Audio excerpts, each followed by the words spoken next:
Welcome to प्रहार classes guys. मेरा नाम है चंदन त्रिपाठी और आज की वीडियो में हम लोग डिस्कस करने वाले हैं 18 नवंबर के इम्पॉर्टेंट करंट अफेयर्स बूस्टर की वीडियो, जिसकी हेडलाइन इस प्रकार है। एम्स दिल्ली परिसर तंबाकू मुक्त क्षेत्र घोषित हुआ। संस्कृति मंत्रालय ने किया दिल्ली अंतर्राष्ट्रीय कला महोत्सव का आयोजन। इसके बाद 2028 से 2029 कार्यकाल के लिए भारत ने यूएनएससी की सदस्यता के लिए उम्मीदवारी की घोषणा की। राफेल नडाल और ईगा सोटेक ने जीता है आईटीएफ वर्ल्ड चैंपियंस 2022 का खिताब। केंद्रीय खेल मंत्री ने नई दिल्ली में किया हॉकी विश्व कप ट्रॉफी का अनावरण। भू-स्थानिक नीति को मिली केंद्रीय मंत्रिमंडल की मंजूरी। पीएम मोदी ने मेघालय और त्रिपुरा में 6800 करोड़ रुपए की परियोजनाओं का शुभारंभ करेंगे। इसके बाद एनएमडीसी ने जीता है आईईआई उद्योग उत्कृष्टता पुरस्कार 2022। अमेरिकी फेडरल रिजर्व ने 7वीं बार प्रमुख ब्याज दर बढ़ाया है। नितिन गडकरी ने तिरुवनंतपुरम में परियोजनाओं की आधारशिला रखी है। इसके बाद हमारा मेन डिस्कशन शुरू होता है, जिसमें डेज एंड इवेंट्स का पहला सीरीज होता है। अल्पसंख्यक अधिकार दिवस मनाया गया 18 दिसंबर को। क्यों मनाया गया? क्योंकि इसी दिन यूनाइटेड नेशंस यानी संयुक्त राष्ट्र ने 18 दिसंबर 1992 को धार्मिक या भाषाई, राष्ट्रीय अथवा जातीय अल्पसंख्यकों से संबंधित व्यक्ति के अधिकारों के पर वक्तव्य को अपनाया था। एक चीज़ और जानने वाली बात है कि 1992 में ही बाबरी मस्जिद कांड हुआ था, जिसका भी इफेक्ट था इस डे को बनाने के लिए। ये आप लोग याद रखिएगा। इसके बाद अल्पसंख्यक अधिकार दिवस 2022 की जो थीम है वो all in for minority rights है। ये भी आप लोग याद रखिएगा। नेशनल अफेयर्स के न्यूज़ में है, पीएम मोदी ने मेघालय और त्रिपुरा में 6800 करोड़ रुपए की परियोजनाओं का शुभारंभ करेंगे। ये ज़्यादा इंपॉर्टेंट नहीं है, ज़्यादा इंपॉर्टेंट इसमें जो डिस्कशन करने वाली बात है वो ये है कि उत्तर पूर्वी परिषद के स्वर्ण जयंती समारोह में भाग लेंगे मोदी जी। शिलांग में इसकी बैठक होगी। शिलांग में उत्तर पूर्वी परिषद का हेडक्वार्टर है, ये भी जानने वाली बात है। उत्तर पूर्वी परिषद को ना 1971 के एक पार्लियामेंट के एक्ट के थ्रू बनाया गया था, जो 1972 से कार्यान्वयन शुरू हुआ था। स्वर्ण जयंती का मतलब ये है 50 वर्ष इसके पूरे हो गए हैं बने हुए, या 1972 से 2022 तक। इसमें जानने वाली बात यह है कि इसमें अगरतला में एक गृह प्रवेश कार्यक्रम का शुभारंभ भी करेंगे प्रधानमंत्री मोदी। ये चीज़ जाने रखिएगा। उत्तर पूर्वी परिषद का अगर पूछे कि इसका चेयरमैन कौन होता है, तो इसका चेयरमैन इंडिया के होम मिनिस्टर यानी इस समय अमित शाह जी हैं। ये आप लोग याद रखिएगा। नेशनल अफेयर्स की अगले न्यूज़ में जीएसटी परिषद की 48वीं बैठक नई दिल्ली में आयोजन हुई है। इसकी अध्यक्षता किसने किया है? वित्त मंत्री निर्मला सीतारमण इसकी अध्यक्षता की हुई हैं। एक चीज़ इसमें जानने वाली बात यह है कि जो चेंज हुआ है, अपराधियों के खिलाफ जो कानूनी कार्रवाई शुरू करने के लिए मौद्रिक सीमा को 5 करोड़ रुपए से बढ़ाकर 20 करोड़ कर दिया गया है। इसका मतलब क्या होता है? मान लीजिए पहले कोई जीएसटी की 5 करोड़ रुपए की चोरी किया था तो उस पर कानूनी कार्रवाई शुरू होता था, लेकिन अभी वो लिमिट जो है 20 करोड़ कर दिया गया है। ये आप लोग याद रखिएगा। वाराणसी में 1 महीने तक चलने वाले काशी तमिल संगम का समापन हुआ है। कब हुआ है? 16 दिसंबर 2022 को हुआ है। इसी के साथ 17 नवंबर 2022 को तमिलनाडु से काशी के लिए रवाना हुई थी पहली काशी तमिल संगम ट्रेन। ये आप लोग याद रखिएगा। शैक्षणिक, सांस्कृतिक, इन सबको हमने डिस्कस ही किया था कि इसी के लिए बनाया गया है काशी तमिल संगम। गवर्नमेंट पॉलिसीज एंड स्कीम्स की सीरीज में है। भू-स्थानिक नीति को मिली है केंद्रीय मंत्रिमंडल की मंजूरी। इसका मतलब क्या होगा? भू-स्थानिक नीति का मतलब जो अपने यहाँ पे रिसोर्सेज है ना, भू का मतलब जो अपने यहाँ के रिसोर्सेज हैं ज़मीनी स्तर पे। स्थानिक का मतलब है जो स्थानीय रिसोर्सेज हैं, उनका उपयोग करके सामाजिक और आर्थिक विकास के लिए उद्यमशीलता को बढ़ावा देना इसका लक्ष्य है। इसके बाद नेशनल अफेयर्स के अगले न्यूज़ में एम्स दिल्ली परिसर में तंबाकू मुक्त क्षेत्र घोषित हुआ। तंबाकू मुक्त क्षेत्र का मतलब क्या है कि एम्स दिल्ली में अगर आप तंबाकू से रिलेटेड किसी भी प्रोडक्ट का सेवन करते हैं तो वो वहाँ पर आपको जुर्माना भी हो सकता है, जेल भी हो सकता है, या दोनों हो सकता है। इसके बाद जानने वाली बात यह है कि एम्स नई दिल्ली की जो स्थापना हुई थी 1956 में हुई थी, और यह स्वास्थ्य एवं परिवार कल्याण मंत्रालय के अंतर्गत आता है। अगला हमारा न्यूज़ फेस्टिवल से है। संस्कृति मंत्रालय ने किया दिल्ली में अंतर्राष्ट्रीय कला महोत्सव का आयोजन। संस्कृति मंत्रालय ने किया है इसका आयोजन कब से हो रहा है? 16 दिसंबर से हो रहा है। इसकी जो टैग लाइन है वो है वेयर भारत मीट्स इंडिया। याद रखिएगा, वेयर भारत मीट्स इंडिया इसकी टैग लाइन है। 16 दिसंबर से लेकर 30 दिसंबर तक इसका आयोजन किया जाने वाला है। इसमें क्या होगा? आज़ादी के दौरान अंग्रेज़ों के खिलाफ जिन लोगों ने लड़ाइयाँ लड़ी थी उनको याद किया जाएगा। इसमें कहाँ पर? नई दिल्ली में होगा, कर्तव्य पथ पर होगा। कर्तव्य पथ का नाम पहले राजपथ था, जो इंडिया गेट से लेके पार्लियामेंट तक या राष्ट्रपति भवन तक जाता था। उसका नाम बदल के भी कर्तव्य पथ कर दिया गया है। इंटरनेशनल अफेयर्स के न्यूज़ में देखेंगे तो राष्ट्रपति जो बाइडेन ने समलैंगिक विवाह कानून पर हस्ताक्षर किए हैं। यानी अभी अमेरिका में समलैंगिक विवाह को जो है वो कानूनी प्रोटेक्शन मिल गया है, लीगल प्रोटेक्शन मिल गया है। ये आप लोग याद रखिएगा। 1996 का एक एक्ट है अमेरिका का, उसमें इन्होंने संशोधन किया है। इसके साथ विश्व की जो है ना लगभग 33 देशों में समलैंगिक जोड़ों के बीच विवाह कानूनी रूप से मान्यता मिली है। इंटरनेशनल अफेयर्स की अगली न्यूज में है G7 उत्सर्जन में कटौती के लिए वियतनाम के साथ $15.5 बिलियन ऊर्जा समझौते पर सहमत हुआ है। तो G7 जो है कंट्रीज़ का नाम है, 7 कंट्रीज़ का ये देश है। इसमें वियतनाम के साथ समझौता किया कि आपको हम $15.5 बिलियन देंगे, लेकिन उसके लिए आपको 2050 तक आपकी जो एनर्जी है ना शुद्ध रूप से कार्बन शून्य करनी पड़ेगी, यानी शुद्ध रूप से रेन्यूएबल एनर्जी पर आपको शिफ्ट होना पड़ेगा। इसके लिए $15.5 बिलियन का समझौता हुआ है। इंडिया एंड वर्ल्ड के अगले न्यूज़ में देख लेते हैं। भारत ने 2028-29 कार्यकाल के लिए UNSC की सदस्यता के लिए उम्मीदवारी की घोषणा की है।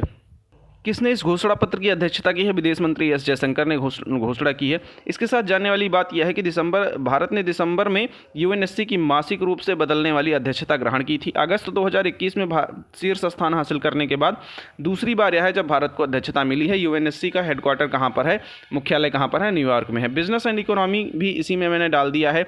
अमेरिकी फेडरल रिजर्व ने 7वीं बार प्रमुख ब्याज दर में वृद्धि की है। इसका मतलब क्या है?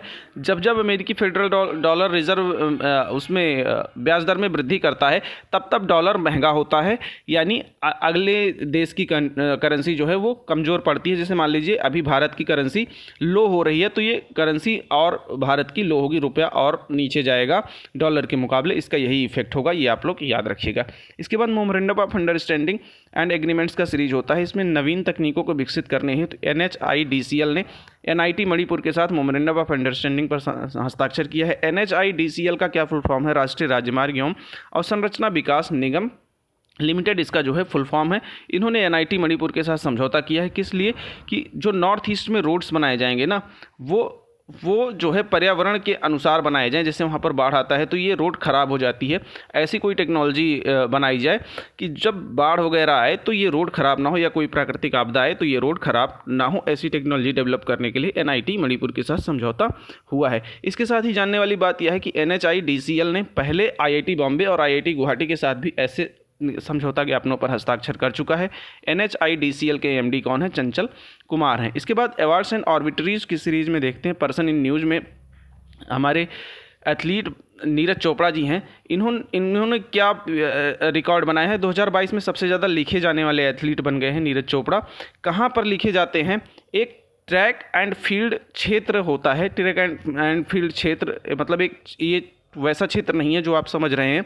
ट्रैक एंड फील्ड क्षेत्र का मतलब है कि एक ऐसी व्यवस्था जिसमें ये लिखा जाए कि सबसे ज़्यादा बार कौन से खिलाड़ी को सर्च किया गया है या लिखा गया है। उसमें नीरज चोपड़ा 2022 के लिए सबसे ज़्यादा जो है लिखे गए हैं। कि किसको पछाड़ा? इन्होंने जमैका के दिग्गज उसेन बोल्ट को शीर्ष सूची से विस्थापित कर दिया है। इसके बाद एक चीज़ जो और जानने वाली बात है, नीरज चोपड़ा के बारे में रिवीजन कर लेते हैं। ओरेगॉन में विश्व एथलेटिक चैंपियनशिप 2022 में इन्होंने रजत पदक जीता था। इसी के साथ 2003 में महिलाओं की लंबी कूद में अंजू बॉबी जॉर्ज के कांस्य पदक के बाद विश्व में पदक जीतने वाले ये केवल दूसरे भारतीय खिलाड़ी हैं, ये भी याद रखिएगा। इसके बाद अवार्ड्स एंड ऑनर्स की सीरीज में है। NMDC ने जीता है IEI उद्योग उत्कृष्टता पुरस्कार। NMDC का मतलब क्या है? नेशनल माइनिंग डेवलपमेंट कॉरपोरेशन इसका फुल फॉर्म है, जो माइनिंग से रिलेटेड गतिविधियों को भारत में देखता है। इन्होंने IEI उद्योग उत्कृष्टता पुरस्कार जीता। IEI उद्योग उत्कृष्टता पुरस्कार का फुल फॉर्म क्या है? इंस्टीट्यूशन ऑफ इंजीनियर्स इंडिया का इंडस्ट्री एक्सीलेंस पुरस्कार जीता है। इसके बाद साइंस एंड टेक्नोलॉजी अपॉइंटमेंट्स की सीरीज में आज कुछ न्यूज़ नहीं है।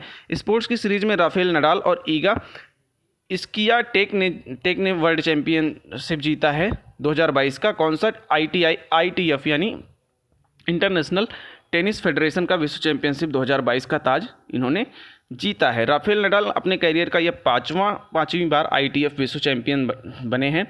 पुरुष युगल वर्ग में राजीव राम और जो सैलिसबरी ने पुरस्कार जीता, जबकि बारबोरा की क्रेजिकोवा और कतेरीना सिनियाकोवा ने तीसरी बार महिला युगल सम्मान जीता है। ये भी आप लोग याद रखिएगा। इसके बाद केंद्रीय खेल मंत्री ने नई दिल्ली में नई दिल्ली में हॉकी विश्व कप ट्रॉफी का अनावरण किया। अनावरण का मतलब एक तरीके का उद्घाटन है। केंद्रीय युवा मंत्री कौन है? केंद्रीय युवा कार्य एवं खेल मंत्री कौन है? अनुराग ठाकुर हैं। 16 दिसंबर को इन्होंने यह अनावरण किया है।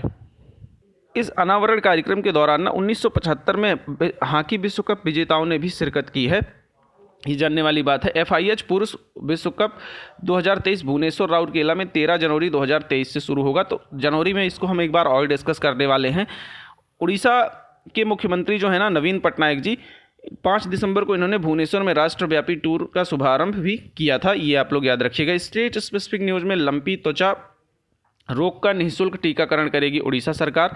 तो अगर ये न्यूज़ में आ जाए कि लंपी त्वचा रोग जो फैला था पशुओं में, खास करके गायों में, भैंसों में, इनका निःशुल्क टीकाकरण करने की जिम्मेदारी कौन सी सरकार ने लिया है? तो उड़ीसा सरकार ने लिया है। बस इतना ही इसमें इम्पॉर्टेंट है, बाकी चीज़ें इंपॉर्टेंट नहीं है। एक चीज़ और जान लीजिए, उड़ीसा के राज्यपाल कौन है? गणेशी लाल हैं वहाँ के राज्यपाल। गोवा से अगली न्यूज़ है, राज्य में पर्यटन को बढ़ावा देने के लिए Airbnb ने गोवा सरकार के साथ समझौता किया है। तो राज्य में पर्यटन को बढ़ावा देने के लिए इन्होंने समझौता किया है। Airbnb के बारे में जान लेते हैं। एक ऑनलाइन मार्केट पैलेस प्रदान करता है जो उन लोगों को जोड़ता है जो अपने घरों को उन पर्यटकों को किराए पर देना चाहते हैं जो इस इलाके में रहने का इरादा करते हैं। मान लीजिए Airbnb एक ऐसा ऐप है, इसमें यहाँ के जो स्थानीय लोग हैं ना वो अपना रजिस्टर करते हैं। मान लीजिए आप किसी गांव में रहते हैं तो आप Airbnb को रजिस्टर करेंगे। गोवा में अगर आप रह रहे हैं तो Airbnb पे आप रजिस्टर करेंगे, और कोई पर्यटक बाहर से आता है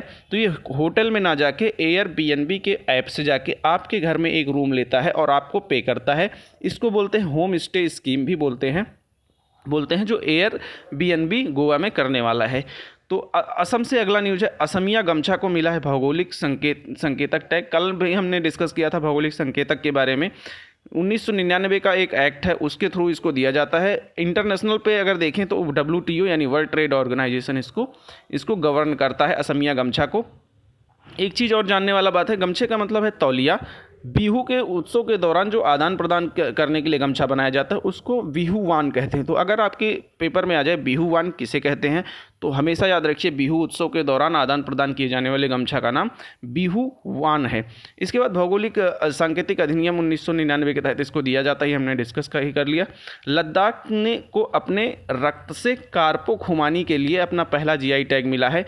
तो लद्दाख का पहला GI टैग किसको मिला है? वो खुबानी को मिला है। खुबानी एक फल है जिसको अभी हम लोग मैं आपको फ़ोटो में दिखाऊंगा।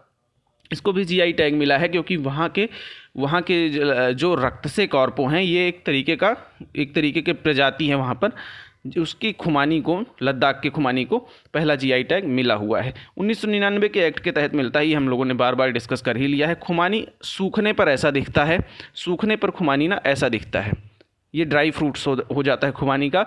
लेकिन इसको मतलब जब ये सूखा नहीं रहता, मतलब सेब की तरह होता है, इसको इस तरीके से भी खाया जा सकता है। ये इसका बीज होता है और ये इसके जो होते हैं वो गूदा होता है।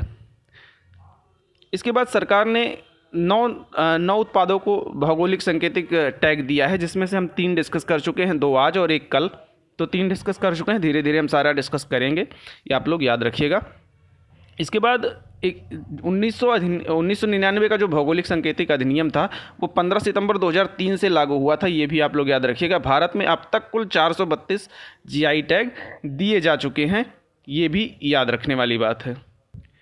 केरला से अगली न्यूज़ है, नितिन गडकरी ने तिरुवनंतपुरम में परियोजनाओं की आधारशिला रखी है। नितिन गडकरी जी कौन है? केंद्रीय सड़क एवं परिवहन मंत्री हैं। इसमें जो इम्पॉर्टेंट बात है वो ये है कि अवसंरचना विकास में NH66 पर लगभग 13 किलोमीटर लंबाई वाला देश का सबसे लंबा 6 लेन फ्लाईओवर शामिल है, जो तेज़ और परेशानी मुक्त कनेक्टिविटी की सुविधा प्रदान करेगा। तो NH66 कहाँ पर है? केरल में है, और इस पर 13 किलोमीटर लंबाई वाला देश का सबसे लंबा 6 लेन फ्लाईओवर भी बनाया जाएगा, ये आप लोग याद रखिएगा। इसके बाद मैप इन न्यूज़ की सीरीज में आज हम लोग ब्लैक सी के बारे में डिस्कस करने वाले हैं।